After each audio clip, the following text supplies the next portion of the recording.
नमस्कार साथियों, एक बार पुनः आपका साइकोलॉजी की क्लास में स्वागत है। देखिए, हम लोग चर्चाएं कर रहे थे समायोजन टॉपिक के बारे में। हमारा जिस विषय के बारे में चर्चाएं कर रहे थे उसका नाम है शिक्षा मनोविज्ञान। शिक्षा मनोविज्ञान विषय में हम चर्चाएं कर रहे हैं। शिक्षा मनोविज्ञान विषय के बारे में अगर हम समझें तो हमारे सामने हम जो टॉपिक जिसके बारे में अध्ययन कर रहे थे उनका नाम था द्वंद्व के बारे में हम लोग अध्ययन कर रहे थे। द्वंद्व के बारे में हमने समझा कि एक ही समय में प्राणी के सामने जब दो समान प्रकार की एक समय में और एक स्थान पर दो समान प्रकार की स्थितियां पैदा हो जाती हैं, दो ऐसे रूप या स्थितियां पैदा हो जाती हैं जिनसे प्राणी को किसी पीड़ा का अनुभव हो या जिन दोनों से ही किसी एक रास्ते को चुनना जरूरी हो, उसे हम द्वंद्व कहते हैं मनोविज्ञान की भाषा में। अब क्या होता है साथियों, हमारे सामने जो निकल के आती है उनमें से हमने कहा कि द्वंद्व के प्रकार कितने प्रकार को पढ़ा हमने? 3 प्रकारों को पढ़ा हमने। कितने प्रकारों को? 3 प्रकारों में देखिए हमारे सामने पहला जो था वो था ग्राह्य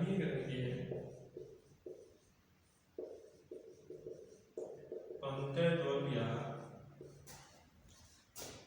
उपागम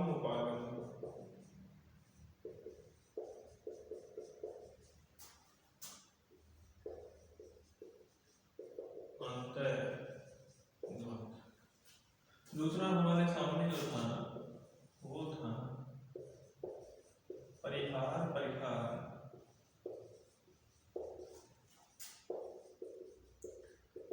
अंतर्द्वंद, या फिर इसे नाम दिया हम लोग ने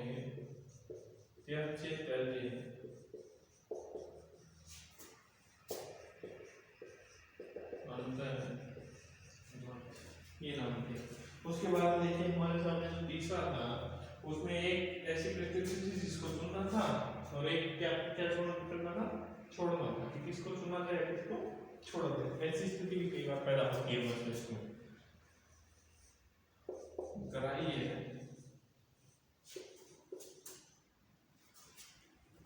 ग्राह्य परिहार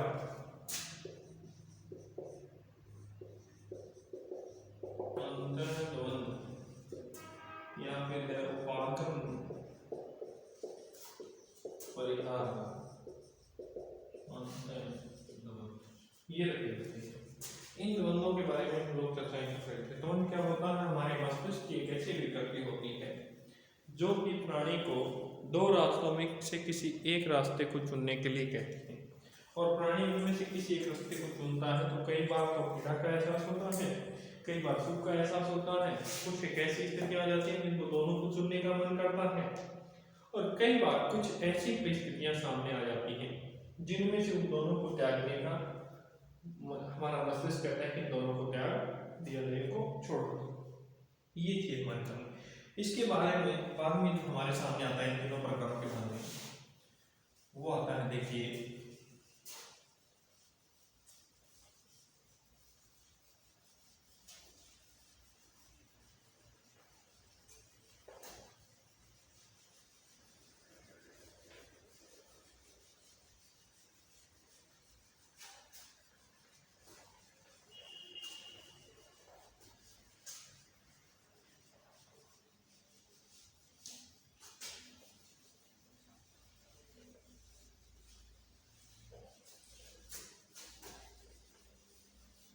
अगला जो आता है हमारे सामने देखिए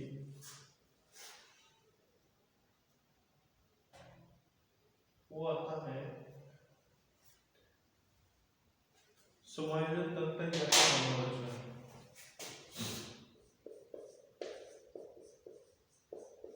समायोजन तंत्र ऑब्लिक में मनोरचना।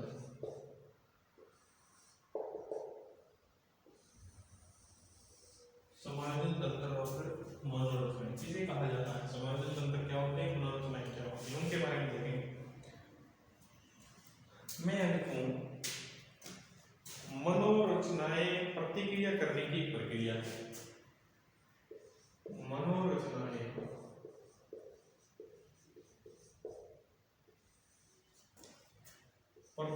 प्रक्रिया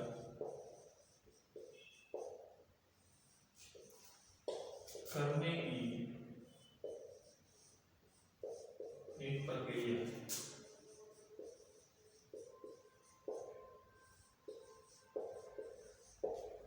मनोरचनाएं प्रतिक्रिया करने की एक प्रक्रिया है मनोरचना। उसके बाद में देखिए जो एक मैंने कहा समायोजन तंत्र किसे कहा जाता है, समायोजन तंत्र, उसके बारे में हम अध्ययन करेंगे।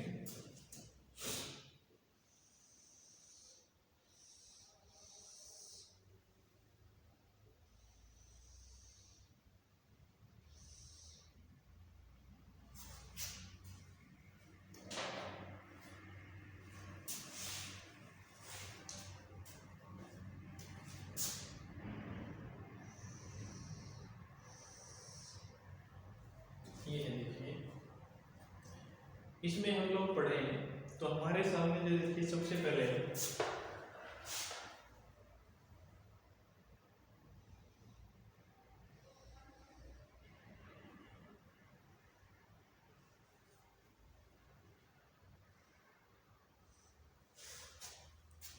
समायोजन तंत्र में देखिए हम लोग इसको 3 भागों में विभाजित करते हैं। समायोजन तंत्र सबसे पहला हमारा इस साइड की ओर लिखते हैं अचेतन मन नंबर प्रवेश होता है। उसके बाद में बीच का लिखते हैं अर्धचेतन मन। ये जो हमारा स्वरूप है ये हमारा है अर्धचेतन मन। अर्धचेतन मन, अचेतन मन, अर्धचेतन मन और नीचे का ये जो हिस्सा है ये हमारा है, इसको हम कहते हैं चेतन मन। ये हमारा कितना है 10%। और ये जो यहाँ से क्या होता है ये अचेतन मन से क्रियाएं यहाँ आने का प्रयास करती है। ये जो हमारा जो है इसका हम कह सकते हैं इसका तंत्र का स्वरूप है, ये हमारा दरवाजा है, इसको तोड़ करके अचेतन मन में जो भी प्रक्रिया होती है वो चेतन में आने का प्रयास करती है अचेतन से। और ये यहाँ से टूटती है और टूटने के पश्चात चेतन जब हमारा विफल हो जाता है, अचेतन जब हमारा काम नहीं करता है तो ये क्या होती है निकल करके बाहर आ जाती है। और बाहर आने के पश्चात नीचे आने के पश्चात ये एक दूसरे रूप में क्या होती है कार्य नहीं कर पाती है। अब देखिए हम इसमें क्या करते हैं अचेतन मस्तिष्क में, अचेतन मन में हमारे सामने जो इसमें स्वीकृतियां शामिल होती हैं उनमें देखिए सबसे पहले है सुखवाद। क्या है सुखवाद। सबसे पहले हमारे सामने है सुखवाद। सुखवाद के बाद में हमारे सामने इसमें जो शामिल होती है होने वाली जो क्रिया है वो है मूल प्रवृत्तियां।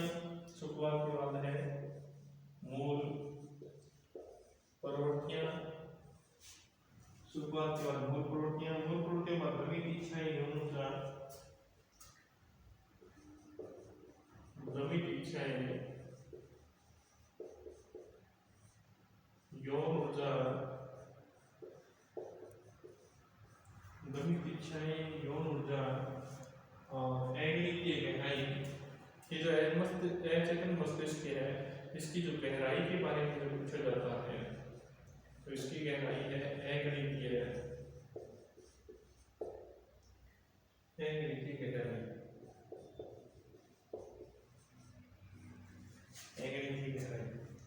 और इसको हम क्या करते हैं ये जो अचेतन अचेतन और चेतन स्वरूप है ये किसके साथ जुड़े रहते हैं मन और ये जो मस्तिष्क, ये जो मस्तिष्क के भाग वो चेतन अचेतन या चेतना के रूप में होते हैं और ये जुड़े रहते हैं व्यक्तित्व के 3 पार्ट से। किसके साथ जुड़े रहते हैं व्यक्तित्व के 3 पार्ट। व्यक्तित्व के 3 पार्ट कौन से हैं? पहला है इदम। क्या नाम है इदम, जिसे इंग्लिश में हम कहते हैं ईग। पहला ये रखा जाता है। दूसरा है हमारा इदम के बाद है अहम। दूसरा कौन सा है अहम। अहम किसके साथ रखा जाता है? ईगो के साथ रखा जाता है, इदम अहम। और तीसरा कौन सा है? परम अहम, या फिर हम लिखते हैं परा अहम, जिसको किसके साथ रखते हैं? सुपर ईगो के साथ। ये रखेगा ये ईगो और सुपर ईगो, अहम, इदम अहम और परा अहम, इन तीनों के साथ ये रखे जाते हैं। अब इनमें क्या होता है? समायोजन का मूल बिंदु जो माना जाता है वो किसको माना जाता है? समायोजन का मूल बिंदु है वो ईगो को माना जाता है। समायोजन का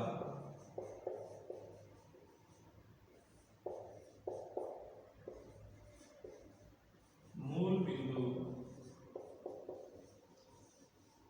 ईगो को माना जाता है।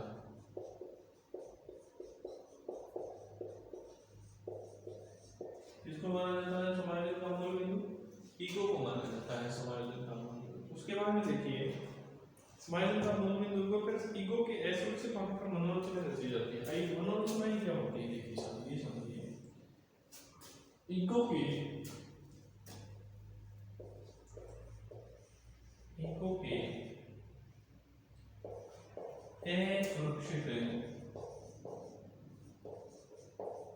होने पर मनोरचनाएं रची जाती है। ईगो के असुरक्षित होने पर मनोरचनाएं रची जाती है। ईगो जब असुरक्षित होता है तब मनोरचनाएं रची जाती है।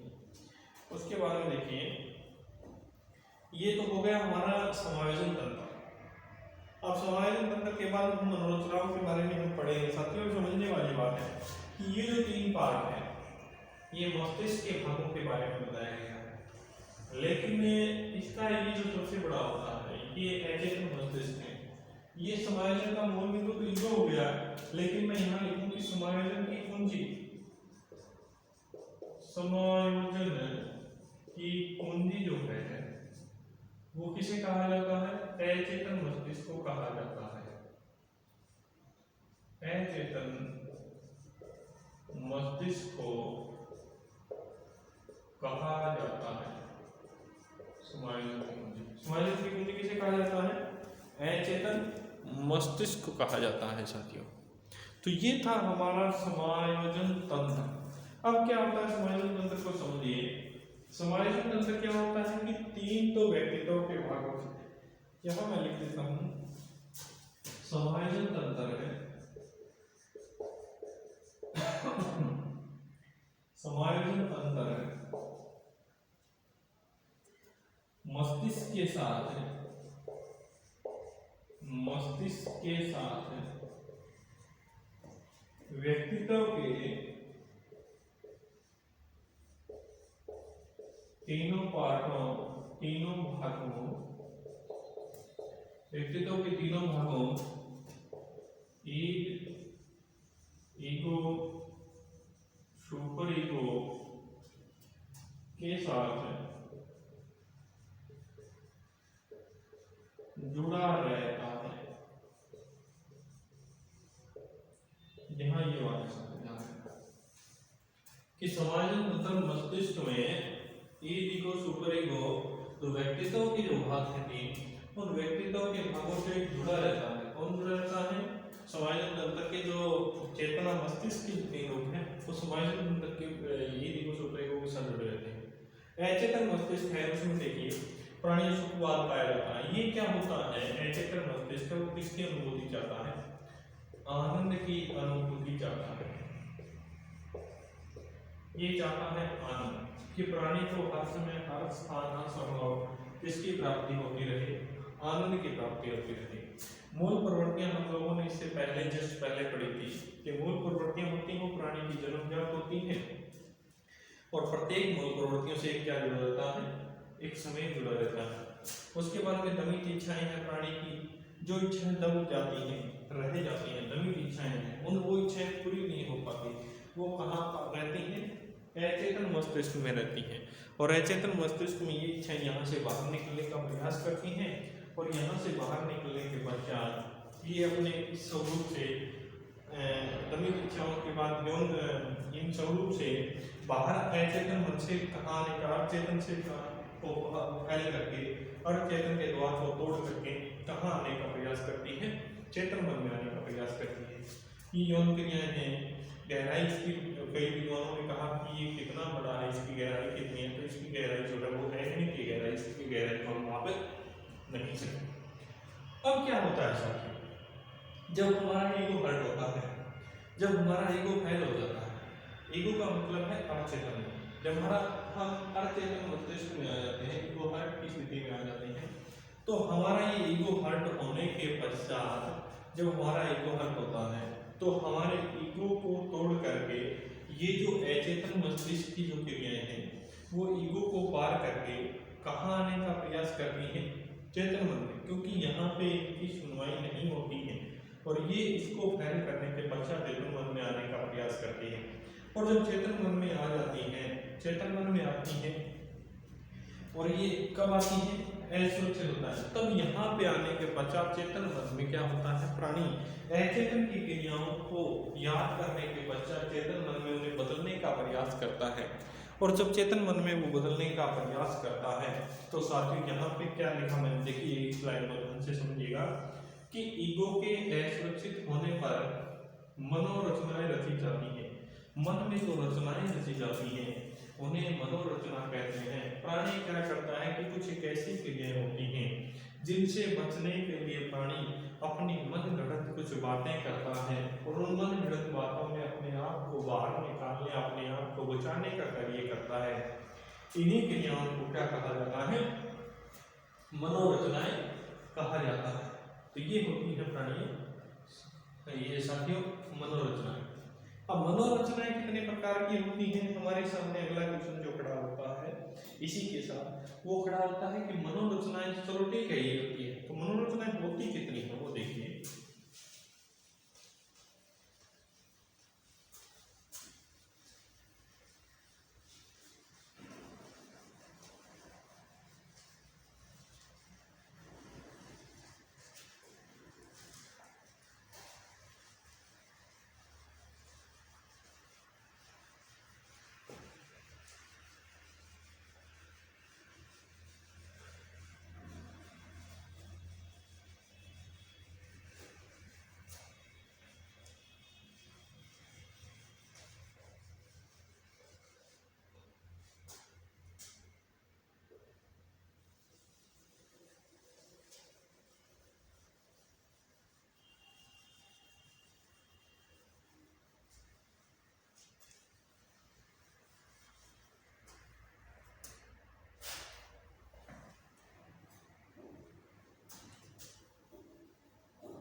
साथियों ये था हमारा समायोजन तंत्र। समायोजन तंत्र में देखिए समायोजन तंत्र क्या कहता है कि प्राणी की जो मस्तिष्क की क्रियाएं हैं वो एक साथ नहीं चलती। जिस तरीके से हम व्यक्तित्व में भागों में पढ़ते हैं ना कि जो ये जो क्रियाएं हैं वो अलग अलग रूपों में चलती हैं और अलग अलग रूपों में जब ये चलती हैं तो अलग अलग क्रिया के आधार पर इनको विखंडित किया जाता है। जैसे हमारा चेतन मस्तिष्क है वो अलग तरीके से कार्य करता है, अर्धचेतन है वो अलग कार्य करता है, चेतन सतर है वो हमारा अलग कार्य करता है।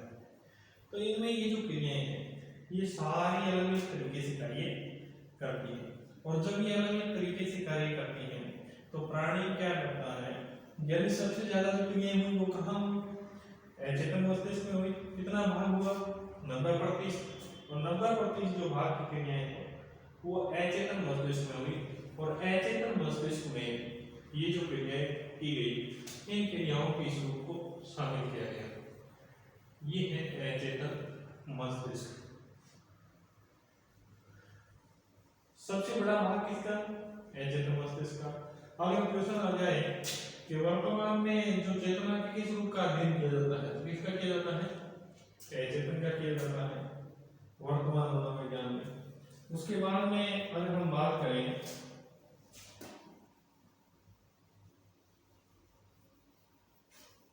मनोरचनाओं की, तो मनोरचनाओं में देखिए सबके हमारे सामने जो शामिल होती है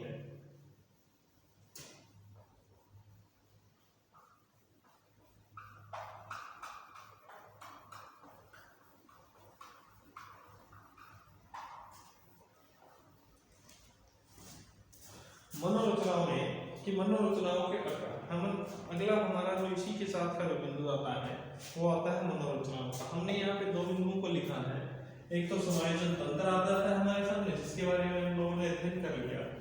अगला जो हमारा आ जाता है वो आता है मनोरचनाओं के प्रकार। अगर मनोरचना देखेंगे इसकी परिभाषा पढ़िए, मनोरचना क्या होती है, मनोरंजन के बारे में आप लोगों को बताओ।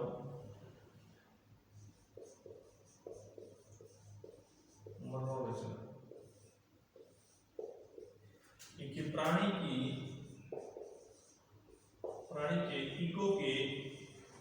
ईगो या अहम के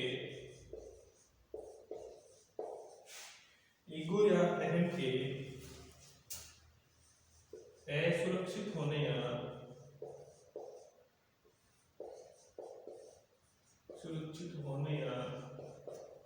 ईगो के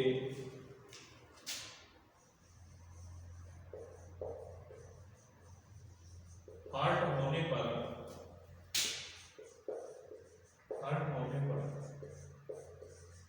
प्राणी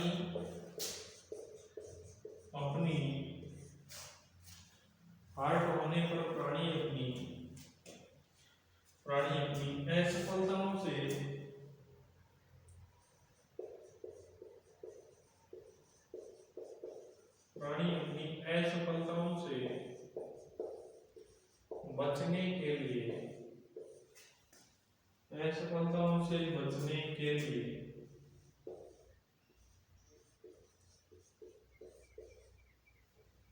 बचने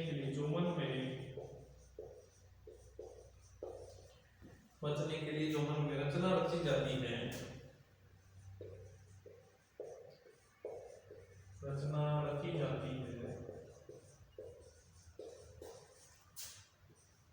मनोरचना